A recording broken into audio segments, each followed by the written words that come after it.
starts out talking about a young lady who is 4 or 5 years old. She goes to Sabbath school every Saturday. And her name is Sarah. Now, when she went to school, her teacher told her that we are all very important and that God has given each of us a job to do. So she went to her teacher and she said, "What can I do?" And the teacher thought, well, there was a flower pot over on the ledge there. And she thought, she could bring a flower and put it in that pot every weekend when she comes to church. And so Sarah said, well, but that's not a big and important job to do. And the teacher said, yes, but we all have jobs that we can do. That's a job that you can do. It'll bring joy. It'll bring a nice smell, perhaps. It'll bring color to the classroom. So it was that Sarah began to bring a flower every single weekend to Sabbath school. Well, time passed. And the individual that she needed to see was the associate pastor. You see, the associate pastor was also a doctor, and her parents called the doctor and said, we think that you need to come and see us because our daughter seems to be getting weaker with each passing day. She doesn't seem to have the energy that she used to. So the doctor came, checked on her, said, you need to go to the hospital and have some tests run. And they did. They ran tests, and they found out that she had leukemia. Well, everybody wasn't happy to hear about this. The parents, the people at the school. Sarah didn't know how to deal with it herself. But she said, God has given me this one little job that I can do every week, and I'm going to keep doing it. And so she did. It wasn't long until the parents called the doctor again and asked if he could come by and see them. So he did, and he said, Sarah doesn't have much longer to live. That weekend, as church began, the door at the back of the church opened, and in came Sarah's mother, father, carrying Sarah with a blanket around her. They walked up to the front, and there Sarah put this flower that she brought to church every Sabbath. And along with that, she left a note. Everybody came up to see her, to say how glad they were to be able to see her.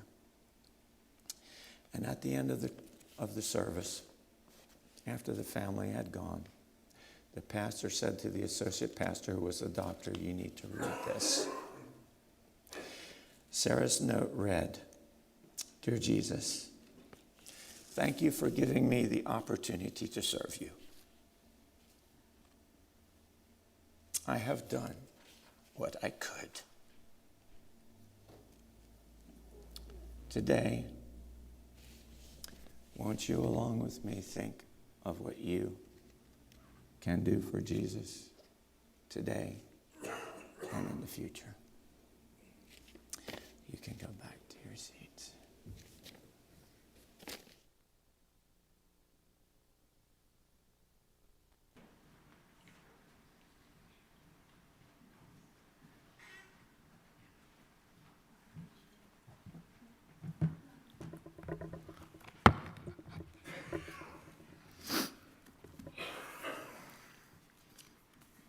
Today's scripture reading is found in Proverbs chapter 1, verse 7 and 31. Listen, my son, to your father's instruction, and do not forsake your mother's teaching. Oh, excuse me. I got 8 here. Hold on a second. Okay. The fear of the Lord is the beginning of knowledge, but fools despise wisdom and discipline. They will eat the fruit of their ways and be filled with the fruit of their schemes. May the Lord add a blessing to the reading of his word.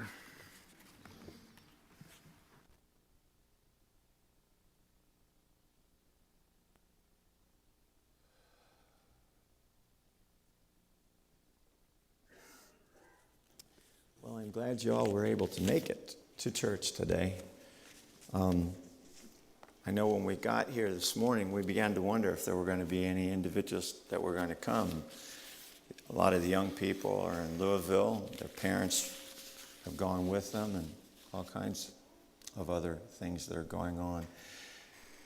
The Adventist community is a very active one, and for that I am thankful.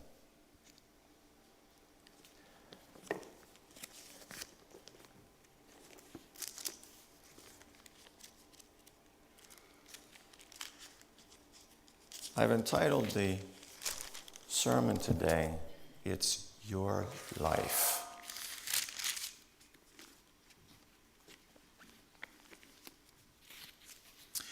Well, it's your life, isn't it? You're the master of the present and the future, right? And haven't you done a pretty good job of doing the right things in your past? To the point that others would say you're a pretty good person. You're on your way to heaven. Are your thoughts and actions what God wants them to be? Help, help. These were the last words Mom heard from her husband as she got up to find out what trouble my stepfather had gotten into again. However, this time, she found him lying on the floor at the bottom of the concrete steps to the basement. He was on the basement floor, passed out. Immediately, she dialed 911. Then she went to see if he was still alive. There was a heartbeat, but she could also see that blood was coming out of one ear. It didn't take all of her 30-some years of nursing to know that this was serious. Hours later, she was allowed to see him at St. Michael's Hospital in the IC unit of the Neurological Center, Texarkana, Texas. The doctors told her that when he had fallen, he had hit the concrete so hard with his head that he cracked his skull, which was bleeding profusely, broken his neck, though not the spinal cord, and gone into a coma. Up to that time, there had been no response. The hospital was 2 hours from home, and he had been airlifted there by helicopter. 8 days later, the doctors wanted to see us at the hospital. Mom and I had already been back and forth a few times. It was always the same. There was no change. It grieved me to see him in this condition, knowing as I listened to what the doctor said, there was little hope of him recovering. When we arrived at the hospital, we were told that Buell's kidneys were failing, that his lungs were failing, and we were shown 9 pictures of the CAT scan that told us that if he survived, he'd not be able to speak, and he would be paralyzed on one side. Mom said, Buell said he never wanted to live like that, so it was determined that he be taken off life support. 6 hours later, he was gone.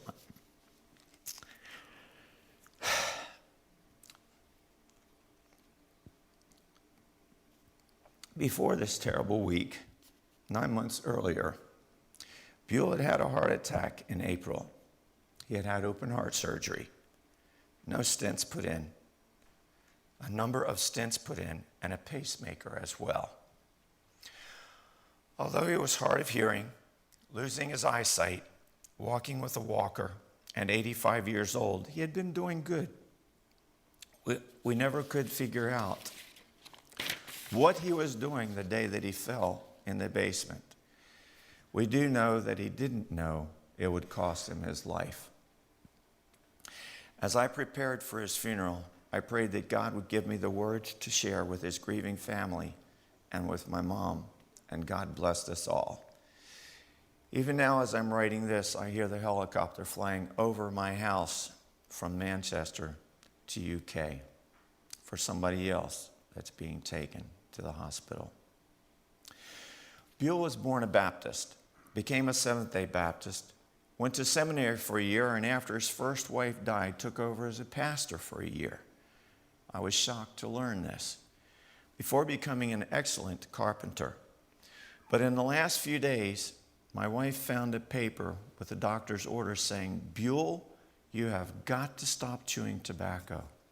You must change your diet, and you have to start walking more." So whatever Buell was doing on his last walk in this life, he wasn't doing what he was supposed to be doing. His surviving sisters told me that was the downside of his life. Although a compassionate man, he could be determined and stubborn to his own hurt. He truly believed that he could eat what he wanted, when he wanted, and how he wanted without consequences. This even bled over into his spiritual life. He truly believed he was saved because he accepted Jesus no matter what, which could be a good thing.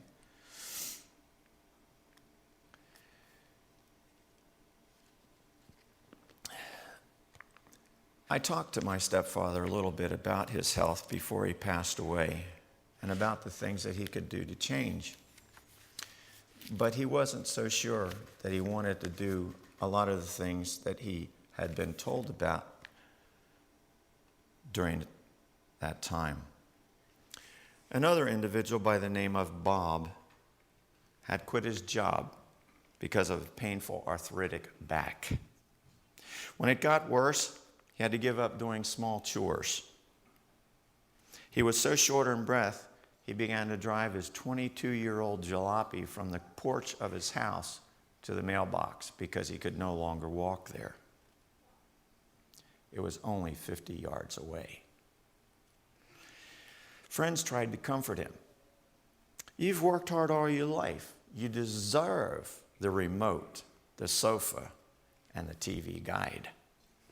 You're finally free of the daily grind." But freedom was no prize when it was coupled with constant pain. The sofa became a prison. Food, TV, cigarettes, alcohol made up Bob's life, but none of them brought any pleasure anymore. He tried to be cheerful, but he hit rock bottom when he saw his neighbor's boys come over to split and stack his wood for him because he could no longer do it. "I have not one shred of ego left," he said to his wife. "I don't think that I'm going to live any longer. I'm already past the age when my family members have passed away." "But you're only 66, his wife said. But she could not lift his depression.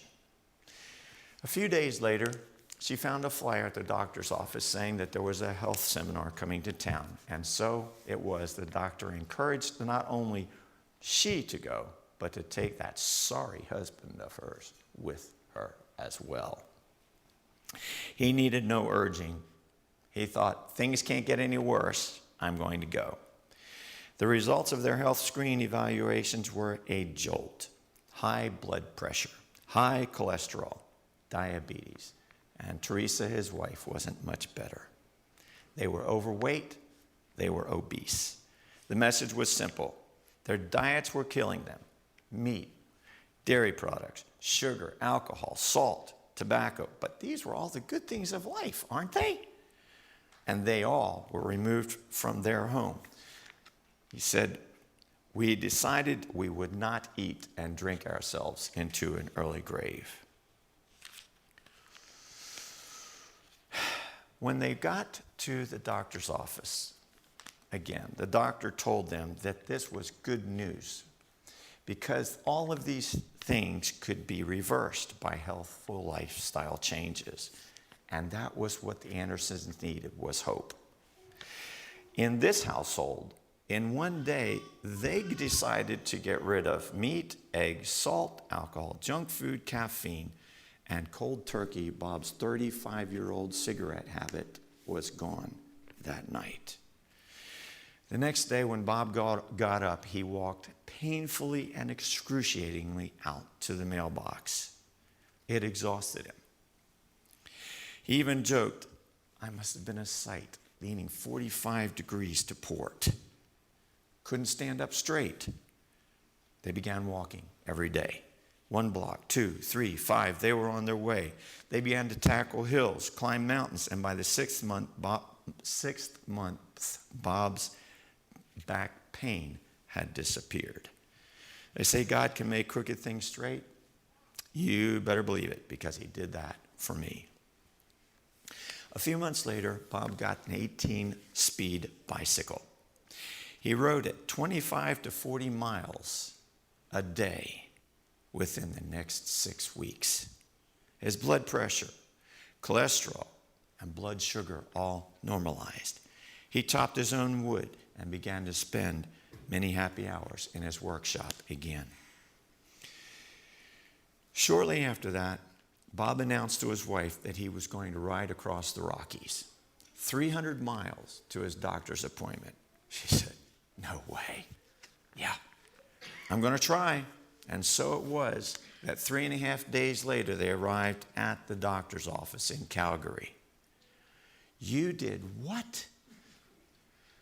"I came here on a bicycle," he said. "I'm calling the paper."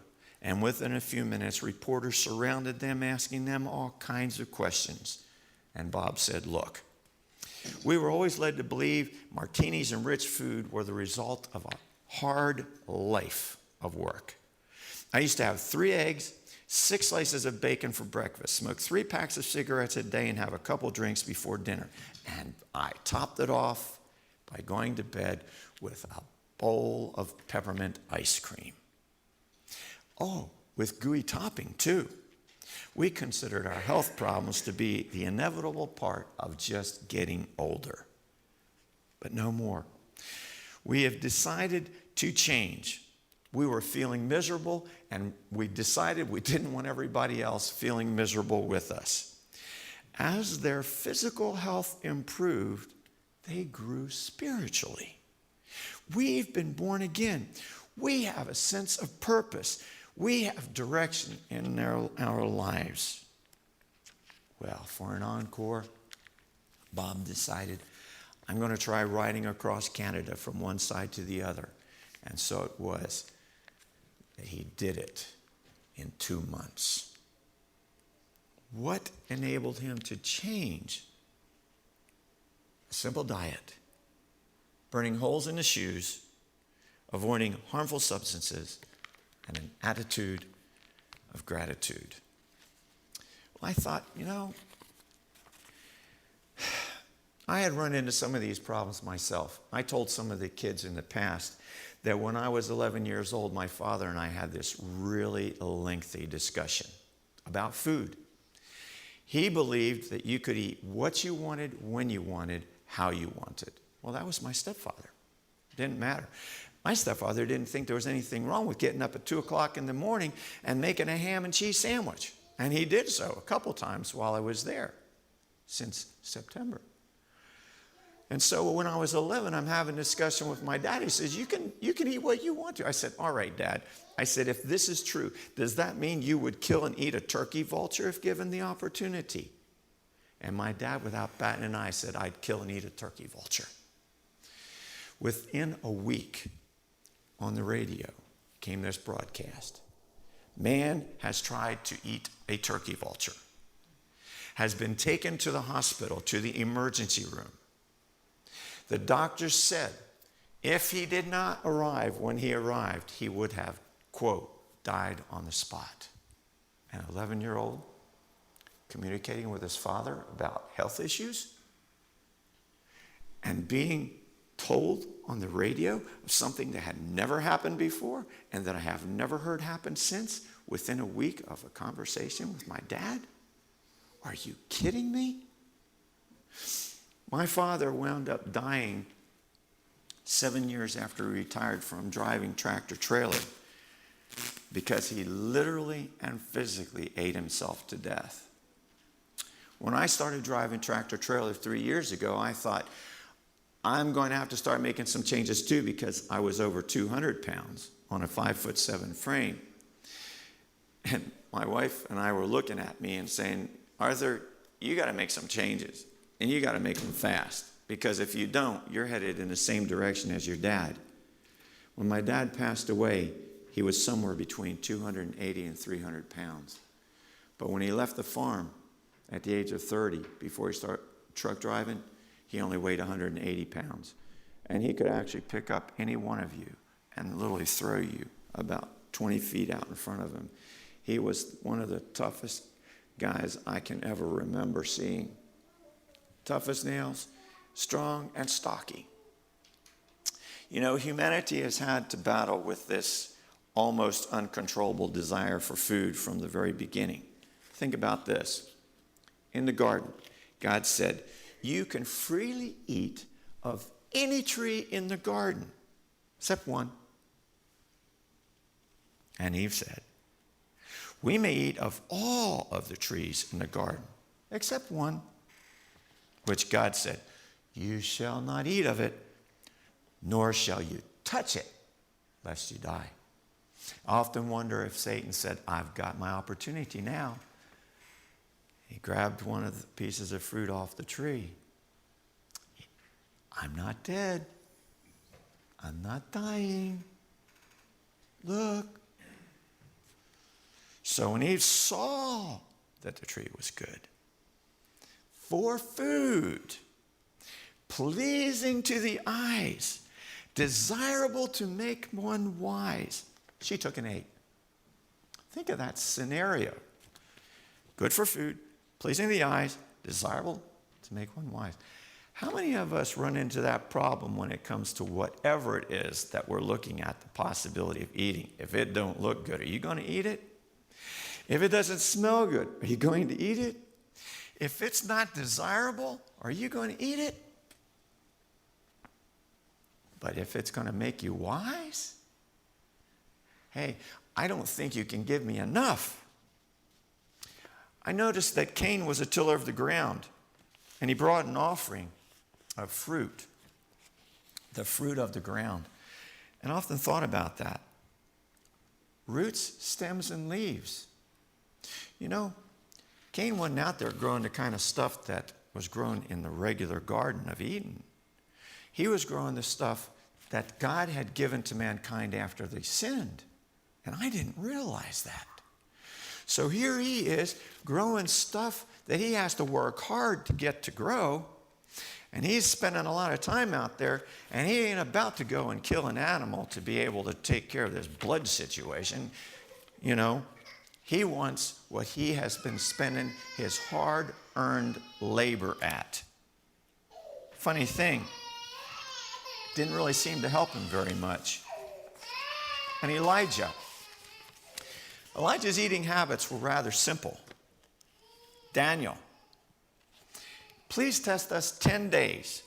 Give us vegetables to eat, water to drink, rather than defiling myself with what comes from the king's table and from the wine that the king is drinking. And God gave them knowledge, skill in literature, wisdom, and Daniel had understanding in all visions and dreams. Are you trying to tell me that if I just eat vegetables and drink water, that it's going to help me up here? Well, that's what it appears to be saying.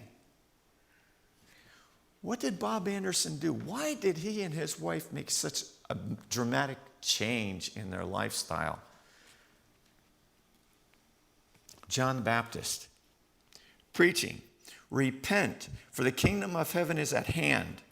He was crying out from the wilderness, prepare the way of the Lord, make his path straight. Clothed in camel's hair, with a leather belt around his waist, his food consisted of locusts and wild honey. Locusts. Was this really the locust bean? Did you know that in Leviticus 13 and Deuteronomy 14, it says that you can eat locusts? And in Hidalgo, which was a film that was on not terribly long ago, this individual that took a wild pony from out west and ran it in this unbelievable across Saudi Arabia trek. At one point, Hidalgo had to stop and eat the locusts. They were told, if you don't eat them, you won't make it. because this big horde had come in. And I remember him saying, well, they're not bad after you get past the legs and the wings.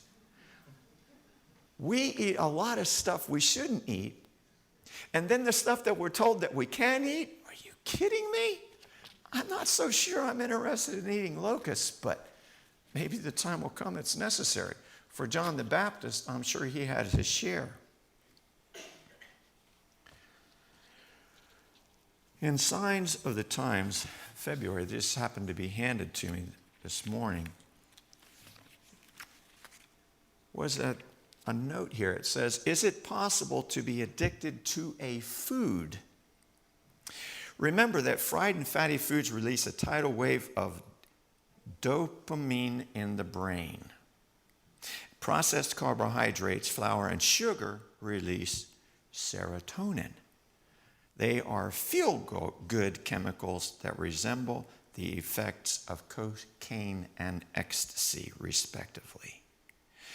When you don't have relationships, activities, or self-worth in your life to release the chemicals in a healthy way, you become addicted to the food that you feel like you have to have in order to feel good. I thought that was really interesting. That's in the Signs of the Times that's just been handed out today.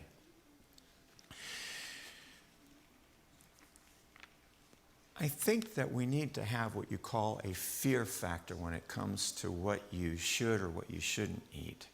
A fear of eating things that are not good for you when it comes right down to it. There was an individual who recently had always wanted to fly. But because he was a human being and not a bird, he settled on the next best thing, base jumping. Base jumpers strap parachutes to their back, leap off of tall structures, Seattle Space Needle, Paris' Eiffel Tower, Kuala Lumpur's Petronas Twin Towers, off of massive cliffs. And sometimes these daredevils make their adventures more exciting by wearing something called a wingsuit. Have any of you ever heard of this? I've seen some individuals flying in a wingsuit in some of the films that every once in a while I've run into. It's a modern piece of apparel that adds surface area to your human body, mostly between the legs and under the arms, allowing you to mimic the flying squirrels, turning what would be a fundamental fall into a rudimentary glide. However, in order to take advantage of it, you've got to get up to speed. You need a lot of speed. You need like 100 to 120 mile per hour type speed.